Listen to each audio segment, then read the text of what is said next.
eebisuudha. Yesuus ammasii namootatti dubbatee ani ifa biyya lafaati. Namni ana duukaa bu'u ifa jireenyaa ni qabaata. Ani ifa namni ana duukaa bu'u immoo maal qabaata? Ifa jireenyaa qabaata. Ifas qabaa? Maalis of keessaa qaba? Jireenya. Inni maalidha?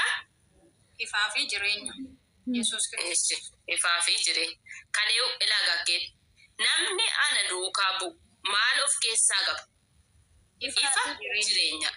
Ifa keessa gaafa adeeman hin gufatan. Jireenya keessa jira. Jireenyicha keessa immoo ifatu jira. Ifa keessa gaafa adeemanoo hin gufatan. Ilaaga gaafa ifa duukaa bu'anii wanta nama harkaa gatu tokko qaba. Wanta nama keessaa dhangalaasu tokko qaba. Maal? Ifi sun. Ifa sakam? Ifa jireenyaa. Ifa jireenyaatu. Ifi jireenyaa kuni isin gara mootummaa ilma isaa isa maaliin guutuutti waamamtaniittu isa maaliin dinqisiisaatti? Ifa jireenyaan. Amma sirriitti naa qabadda. Dubbisumaaf malee ganaa keessa galla wanta ta'eef jechuudha. Ifi kun baay'ee nama ajaa'iba. Ifa ala tokkicha yeroo hundumaatiif ifudha. Ifi kun immoo akkaataa inni itti mul'ate baay'ee tokko nama jechisiisa. Maqaan isaa eebbifamu. Dukkana keessa hin adeemu isaaniin jedhe. Kana irratti warri Fariisotaa ati ofii keetiif dhugaa ni baata. Dhugaan kees hin fudhatamu jennaan. Yesuus immoo deebisee ofii kootiif yoon dhugaa ba'e iyyuu eessaa akkan dhufe eessas akkan dhaqu waanan beekuuf dhugaan koo ni fudhatama. Eessaa akkan dhufe eessas akkan dhaqu. Oh my God. Ilaaga. Amma warri ifa sanaa ifa jireenyaa duukaa bu'an immoo jiru. Isaan kun immoo warra kamidha? Warra isatti amanan. Warra Yesuus Kiristoositti amananidha. Warra isa simatanidha. Warra isa simatan kun immoo ifa jireenyaa erga qabaatanii Yesuus Kiristoosiin duukaa bu'aniiru. Gaafa duukaa bu'u jechuun obboloota koo waan baay'ee of keessaa qaba. Gaafa Yesuus Kiristoosiin duukaa bu'anii beela'uun jira. Jira. Rakkinni jira. Hin jiru dheesin hin jajjabeessu jira. Rakkina gurguddaatu jira. Waan baay'ee dhiisne duukaa buuna wanta ta'eef. Okay. Gaaffii koo deebi. Gaaffii maalii gaafate? Okay. Jedhi booddee sii deebi'ashii buchoo. Yesuus immoo deebisee ofii kootiif yoon dhugaa ba'e iyyuu eessaa akkan dhufe ilaa qabadhaa. Eessaa akkan dhufe eessas akkan dhaqu. Warri Kiristoos duukaa bu'anii eessaa akka dhaqan eessaa akka dhufan beeku. Eessaa dhuftan jedhee yoon isin gaafadhee hundumti keenya biyya dhufne himan. Mitiidhe? Ani amma gaafan biyya kana dhufu ati Itoophiyaawwiidhaan jedhu hin jedhaan. Eessaan dhufe jechuudha. Biyya Itoophiyaa jedhamtuun dhufe. Biyya isaan immoo jira Kwaateriin jira. Ilaa argitaniittu. Inni isa kana miti kan inni jechaa jiru. Isa nuyi arraa sitti mannu kana miti.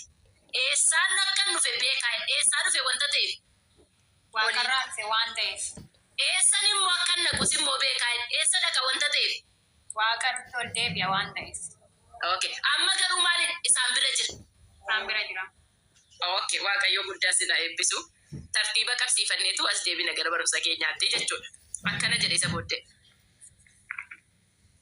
Kana irratti warri Fariisotaa irran deebi'essi. Kana irratti warri Fariisotaa ani ofii soodi. Ati ofii keetiif dhugaa ni baata.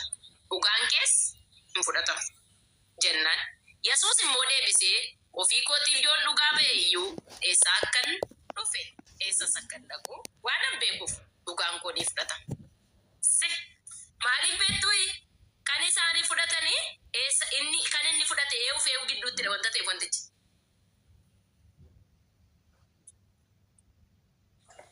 Isaa fi abbaa. Thank you. Eebbifame. Iddoo sadii ishee dhufe sanatti deebi'aa jechuudha. Innaa isaan immoo waan biraa jedhu. Amma isin ilaalla. Isin garuu eessaa akkan dhufe eessas akkan dhaqu hin beektan. Boqonnaa meeqa keessatti dhaqan isin na beektu ittiin jedhe? Boqonnaa 6. Boqonnaa Ergitanya ness. Torba yaa. keessatti nabee. Dhuguma isin na beektu yaa. Amma immoo maal ittiin jedhaan nan beektanii? Nan beektanii haaramu. Hin beektaniire? Maaliif akka jedheen ilaallaga? Achitti maaliif akka isaan beektu ittiin jedhee gooftaan itti dubbate isinitti meen darbe? Asirrattis immoo ni ilaalla. Akkasittiin jedhee isa booddee dubbate. Isin akka yaada namaatti faraddu. Ani garuu nama tokkotti iyyuu maal hin godhu? Hin faradu. Hin faradu. Dubartittii gara irraatti faradeera? Hin faradu. Hin faradu. Ani yoon firdii ilaakke. Ani yoon farade iyyuu firdiin koo maalidha? Fudhatamaa. Dhugaadha. Dhugaan immoo eewudha. Isuma Yesuus.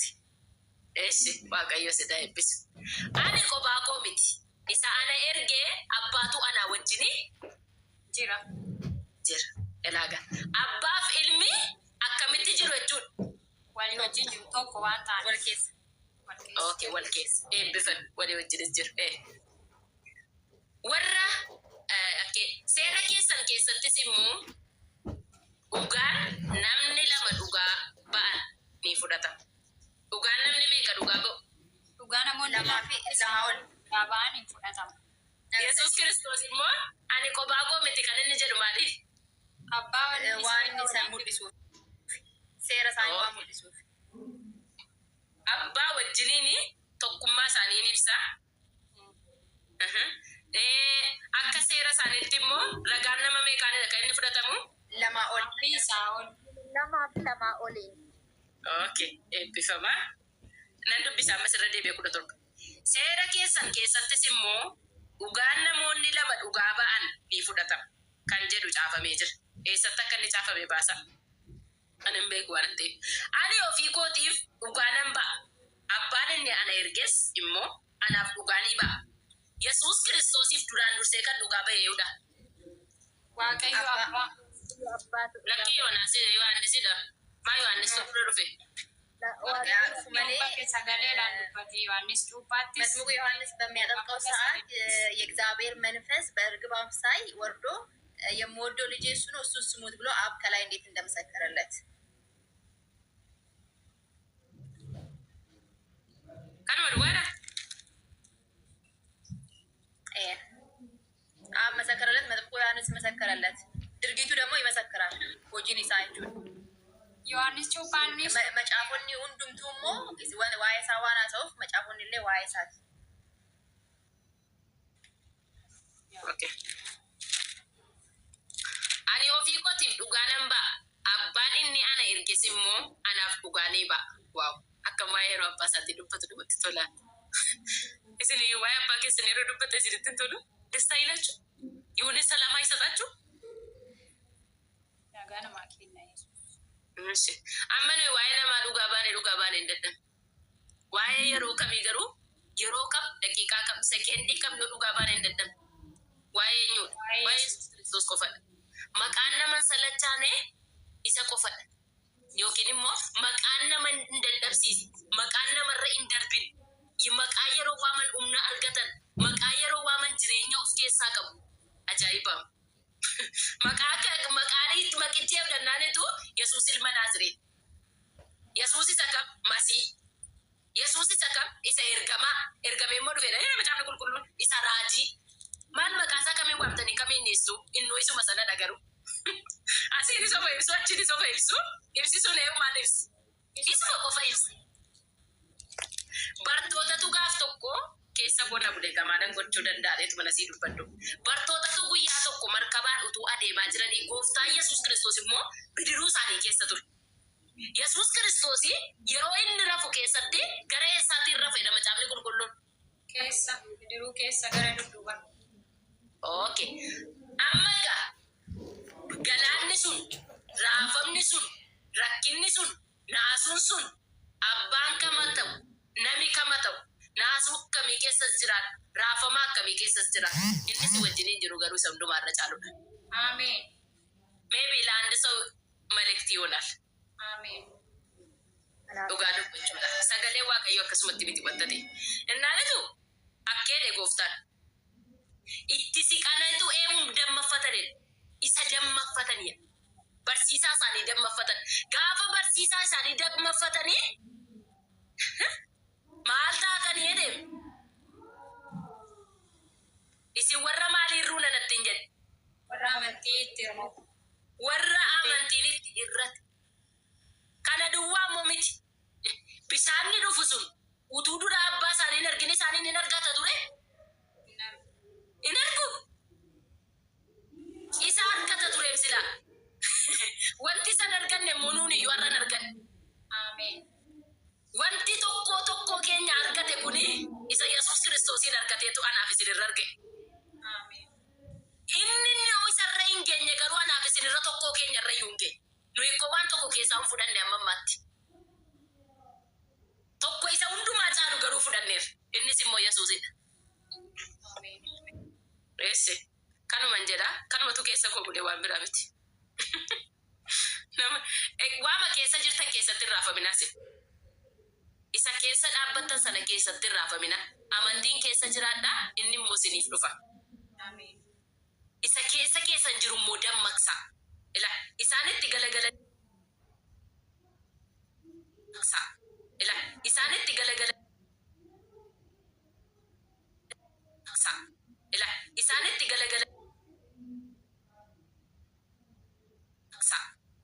Isaanitti galagalaniitu ni kan isaan dammaqsan. Isin immoo isin keessa jiraasa isin keessa jiru dammaqsa. Yaa isa raftu maal godheedha? Dammaqi. Eessi waaqayyo isin haa eebbisu. Egaa yoo fakkanni ergaa ta'u hin beeku keessuma qobbuleen naan dubbadhe eegiri morraa jedhaan hin jedhina. Wangeeladha. Akkana ani ofii kootiif dhugaa nan ba'a. Abbaan inni ana erges immoo anaaf dhugaa ni ba'a. Isaaniin jedha. Isaan immoo abbaan kee eessa jiraa? Gaaffii guddaa nama isa kanadha. Gaaffii gaafachuun gashitu garuu jedhatti. Isa kamiyyuu miti jennaan abbaan kee eenyudha? Eenyummaa abbaa isaatii gaafatan. Garuu hawwi bakka kanatti wanti na ajaa'ibe silaa diiramaa dudduubatti silaa nuti abbaa maatii isaan beeknaa inni kan Yoosef jechaa turan asitti immoo abbaan keenyudha. Qixxeessee fedhamte? Yaa.